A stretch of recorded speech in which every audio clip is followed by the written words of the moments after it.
We want justice. We want justice. We want justice. We want justice. We want justice. Okay. ಶುರು ಮಾಡ್ಬೋದಾ? Okay, first of all ನಾನು apologise ಮಾಡ್ತೀನಿ, ತಪ್ಪಾಯಿತು, ಸ್ವಲ್ಪ late ಆಗಿಬಿಡ್ತು. ಏನು ಮಾಡೋದು, ಬೆಂಗಳೂರು ಟ್ರಾಫಿಕ್ ಜಾಸ್ತಿ, ಜೊತೆಯಲ್ಲಿ ನಮಗೆ ಹಿಂಗೆ ಫೋನ್ಗಳು ಜಾಸ್ತಿ, ಹಾಗಾಗಿ ವಿ ಜಸ್ಟ್ ಕಮ್ ಓವರ್ಗೆ. ಮೊದಲನೇದಾಗಿ ನಾನು ಹೇಳಕ್ಕೆ ಇಷ್ಟಪಡ್ತೀನಿ, 100 ಜನ ಅಪರಾಧಿಗಳು ತಪ್ಪಿಸ್ಕೊಂಡ್ರೂ ಪರವಾಗಿಲ್ಲ, ಒಬ್ಬ ನಿರಪರಾಧಿಗೆ ಶಿಕ್ಷೆ ಆಗಬಾರ್ದು. ಆ ನಿಟ್ಟಿನಲ್ಲಿ ದರ್ಶನ್ ಒಬ್ಬ ನಿರಪರಾಧಿ ಅಂತ ನನಗನ್ಸಿದ್ದಾನೆ. ನನಗೆ ಗೊತ್ತಿಲ್ಲ, it is my personal opinion. ಆಮೇಲೆ ನಮ್ಮ ಇನ್ವೆಸ್ಟಿಗೇಷನ್ನ ರಿಪೋರ್ಟ್ಸ್ ಆ ಥರ ರಿವೀಲ್ ಮಾಡ್ತಾ ಇದೆ. ಆಮೇಲೆ ಪೊಲೀಸರು ತನಿಖೆ ಮಾಡಿದ್ದಾರೆ, ಇಲ್ಲ ಅಂತ ಹೇಳ್ತಿಲ್ಲ. ಯಾ ಆ್ಯಂಡ್ ಆ ರಿಗಾರ್ಡಲ್ಲಿ, in that regard if you are started working, ಅಂದರೆ ನಾವೇನಾದರೂ ವರ್ಕ್ ಮಾಡಿದರೆ ಕಳೆದ 3 ತಿಂಗಳಿಂದ I think from TV5 Ramakant ಅವರ ಕೊಟ್ಟಂಥ lead, I to thank Ramakant.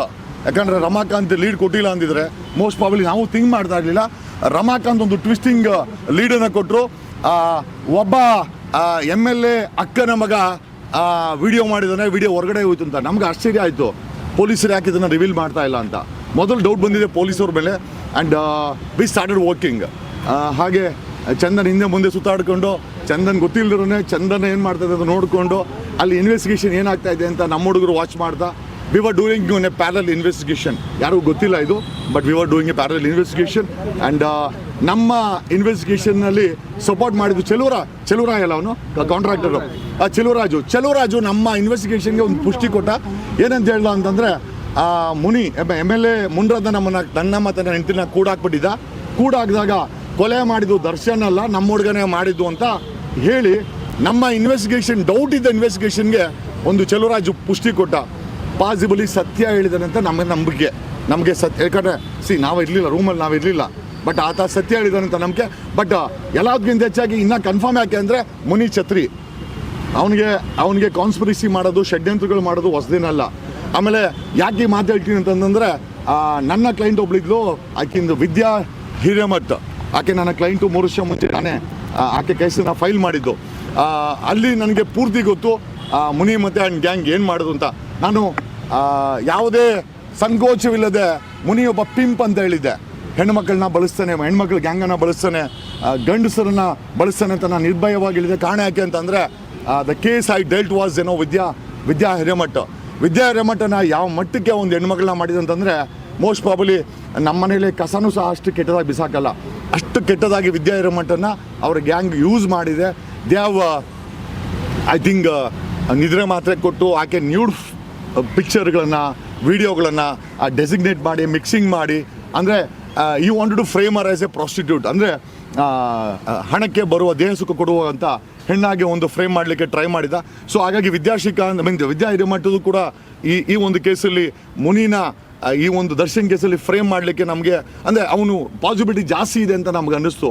So ಹಂಗಾಗಿ we feel to great extent. ಆಮೇಲೆ ಇನ್ನೊಂದು ವಿಚಾರ, ನಮಗೆ ತುಂಬ ಡೌಟ್ ಇರೋದು ಎಲ್ಲಿ ಅಂತಂದರೆ, ಒಂದು ನಮ್ಮ ಐ ಥಿಂಕ್ ರೇಣುಕಾ ಸ್ವಾಮಿ, ನಿಜವಾಗ್ಲೂ ಅವರ ಡೆತ್ ಬಗ್ಗೆ ನಮಗೆ ತುಂಬ ಬೇಜಾರಿದೆ. ಎಲ್ಲ ಹೇಳ್ತಾರೆ ಮೆಸೇಜ್ ಕಳಿಸಿದ್ರೆ ಪೊಲೀಸರು ಇದ್ದಾರೆ, FIR ಆಗ್ತಾರೆ, ಚಾರ್ಜ್ ಶೀಟ್ ಆಗ್ತಾರೆ, ಶಿಕ್ಷೆ ಕೊಡೋಕ್ಕೆ ಜಡ್ಜ್ ಇದ್ದಾರೆ. ನಾವ್ಯಾರಿಗೆ ಕೊಲೆ ಮಾಡೋಕ್ಕೆ? ಅವನ ಅದಕ್ಕಿಂತ ಕೆಟ್ಟದ್ದು ಮಾಡೋರು ಯಾರು ಇಲ್ವಾ? ಪ್ರಜ್ವಲ್ ಇಲ್ವಾ?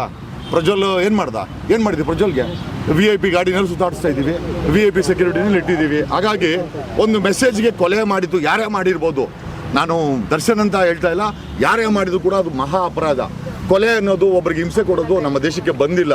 ಯಾಕೆಂತಂದರೆ the father of the nation himself Ghat against the British ವಿರುದ್ಧ ಫೈಟ್ ಮಾಡಿದ್ದು ಸಹ it was A great non violence fight. ಅಂದರೆ ಅಹಿಂಸಾ ವಾದಿಂದ ಇಟ್ಕೊಂಡು ಫೈಟ್ ಮಾಡೋದ್ರಿಂದ ನಾನು ಹೇಳೋದಂತಂದರೆ, ಈ ರೇಣುಕಾ ಸ್ವಾಮಿ ಎಂಟ್ರಿ ಆದ್ನಲ್ಲ, ಆಗ ಮತ್ತು ದರ್ಶನ್ಗೆ ಬರೋ ಸಮಯ ಇದೆಯಲ್ಲ, I think that has to be investigated.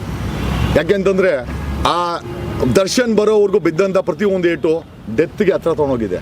So ನಮ್ಮ ಕ್ವಾಂಟಮ್ ಏನಂತಂದರೆ, what is the death rate each ಒದೆ, ಅಂದರೆ ಬಿದ್ದಂಥ ಪ್ರತಿಯೊಂದು ಒದೆ, ಕೊಟ್ಟಂಥ ಪ್ರತಿಯೊಂದು ಹಿಂಸೆ ಡೆತ್ಗೆ ಎಷ್ಟು ಹತ್ರ ಕೊಂಡೋಗಿದೆ ಅಂತ. ಫೈನಲ್ ಡೆತ್ ಆಗಿದೆ. ದರ್ಶನ್ ಬಂದಾಗ ಆಯಿತು ಅಥವಾ ದರ್ಶನ್ ಬಂದು ಹೋದ್ಮೇಲೆ ಆಯಿತು, that's A different matter. Darshan ಬರೋವರೆಗೂ ಒದೆ ಬಿತ್ತಲ್ಲ. ಆಮೇಲೆ ಅಫ್ಕೋರ್ಸ್ ಎಲ್ಲರಿಗೂ ಬಂದಂಗೆ ನನ್ನ ಗೆಳತಿಗೆ ಯಾರಾದರೂ ಕೆಟ್ಟ ಮೆಸೇಜ್ ಹಾಕ್ತಾರೆ, ನನ್ನ ಗೆಳತಿ ಏನಾದ್ರು ಹೇಳಿದ್ರೆ ನ್ಯಾಚುರಲಾಗಿ ನಾನು ಹೊಡೆದೇ ಹೊಡಿತೀನಿ. ಅದರಲ್ಲಿ ಅದು ಸ್ವಾಭಾವಿಕವಾದಂಥ ಏಟುಗಳಿಗೆ ಮನುಷ್ಯ ಸಾಯಲ್ಲ. ಹಿಂಸೆ ಕೊಟ್ಟಾಗ, ಚಿತ್ರ ಹಿಂಸೆ ಕೊಟ್ಟಾಗ, ಇಂಟೆನ್ಷನ್ಲಿ ಇವನನ್ನು ಮುಗಿಸ್ಬೇಕು ಅಂತ ಇದ್ದಾಗ ಕೊಲೆ ಆಗೋದು. ಪಾಸಿಬಲಿ ದರ್ಶನ್ಗೆ ಕೊಲೆ ಮಾಡಬೇಕಾದ ಇಂಟೆನ್ಷನ್ ಇರಲಿಲ್ಲ. ಅಲ್ಲಿದ್ದಂಥ ಕಾನ್ಸ್ಪಿರೇಟರ್ಸ್ ಅಥವಾ ಮುನಿ ಅಕ್ಕನ ಮಗ ದೀಪುಗೆ ಕೊಲೆ ಮಾಡಿ ಇವನ ತಲೆಗೆ ಮೆತ್ತಬೇಕು ಅನ್ನೋ ಒಂದು ಕಾನ್ಸ್ಪಿರಸಿ ಇತ್ತು ಅನ್ನೋದು ನಮಗೆ ನಮ್ಮ ಇನ್ವೆಸ್ಟಿಗೇಷನ್ ರಿವೀಲ್ ಆಗುತ್ತೆ. ಆಮೇಲೆ ಮುನಿಗೆ ಯಾಕೆ ಇಷ್ಟೊಂದು ಕೋಪ? ಮುನಿ ಮತ್ತು ಮುನಿರತ್ನ ಮತ್ತು ದರ್ಶನ್ಗೆ ಯಾಕೆ ಕೋಪ ಅಂತ ನನಗೆ ಗೊತ್ತಿಲ್ಲ. Darshan has to explain. But still in the absence of Darshan ನಮಗೆ ಅನಿಸಿದ್ದೇನು ಅಂತಂದರೆ, ಕುಮಾರಸ್ವಾಮಿ ಎಂಪಿಗೆ ನಿಂತ್ಕೊಂಡಾಗ ಅಲ್ಲಲ್ಲ ಅದು ಹಳೇದಾಯ್ತು, ಹೊಸದಾಗಿ ಹೇಳ್ತಾ ಇರೋದು. ಹೊಸದಾಗಿ ಮೊನ್ನೆ ಮಂಡ್ಯಕ್ಕೆ ನಿಂತ್ಕೊಂಡಾಗ ಮುನಿರತ್ನ ಹೋಗ್ಬೇಡ ಅಂತ ಹೇಳಿದಂತೆ. ಇನ್ಫ್ಯಾಕ್ಟ್ ಕುಸುಮಾ ವಿಚಾರದಲ್ಲೂ, ಕುಸುಮಾ ಲಾಸ್ಟ್ ಟೈಮ್ ನಿಂತ್ಕೊಂಡು ಕೂಡ ದೊಡ್ಡ ಗಲಾಟೆ ಆಗಿದೆ. ಅಲ್ಲಿ ಹೋಗ್ಬೇಡ ಅಂತ ಅವನು ಇಲ್ಲ ಹೋಗ್ತೀನಿ ಅಂತೇಳಿ ಲಾಸ್ಟ್ ಮೂಮೆಂಟಲ್ಲಿ ಕುಸುಮಾ ವಿಚಾರದಲ್ಲಿ ಡ್ರಾಪ್ ಮಾಡಿದಂತೆ. ಬಟ್ ಮಂಡ್ಯ ವಿಚಾರದಲ್ಲಿ ಸ್ಟಾರ್ ಚಂದ್ರಿಗೆ ಹೋಗಿ ಕ್ಯಾನ್ವಸ್ ಮಾಡಿದ್ದಾರೆ. ಸೊ ಆಗ ಮುನಿ ಯಾರ ಹತ್ರ ಹೇಳಿರೋದು, ನಾನು ಸಾಕಿದ ನಾಯಿ ನನಗೆ ಕಚ್ಚೋ ರೀತಿ ಆಗಿದೆ, ಹಂಗಾಗಿ ನಾಯಿನ ಎಲ್ಲೂ ಕಳಿಸ್ಬೇಕು, ಸ್ಮಶಾನಕ್ಕೆ ಕಳಿಸ್ಬೇಕು ಅಂತ ಎಲ್ಲೋ ಡೈಲಾಗ್ ಹೊಡೆದಿದ್ದಾನೆ. ಅದು ನಾನು ಇಲ್ಲದಂತ ಹೇಳಿದ್ರೆ ಯಾರನ್ನ ಕಿವಿ ಹೇಳಿದ್ದು, ಹಿಯರ್ ಟು ಸೇ ಸತ್ಯನೂ ಇರ್ಬೋದು, ಸುಳ್ಳು ಇರ್ಬೋದು. ಬಟ್ ಪಾಸಿಬಿಲಿಟಿ ಅವ್ನು ಹೇಳಿರೋ ಪಾಸಿಬಿಲಿಟಿ ಜಾಸ್ತಿ ಇದೆ. ಯಾಕಂದರೆ ಮುನಿಗೆ ದುರಾಂಕಾರ ಜಾಸ್ತಿ. ಓಕೆ, ಅವನಿಗೆ ಹೆಣ್ಣು ಗಂಡು, ದೊಡ್ಡವರು ಚಿಕ್ಕವರು, ದುಡ್ಡವರು ಎಂಥದಿಲ್ಲ. ಅವನು ಕಾಣಿಸೋದು ಒಂದೇ, ಅವನೊಂದು ಸ್ಟಾರು. ಅವನು ನಾಯ್ಡು ಹೊರಡೆಯಿಂದ ಬಂದವನೇ, ಇಲ್ಲೊಬ್ಬ ಮಾಫಿಯಾ ನಡೆಸ್ತಾ ಇದ್ದಾನೆ ಅನ್ನೋದೇ SSTV ಸಿನಿಮಾ ಜಗತ್ತಿನ ಕ್ಷಣ ಕ್ಷಣದ ಸುದ್ದಿಯೊಂದಿಗೆ.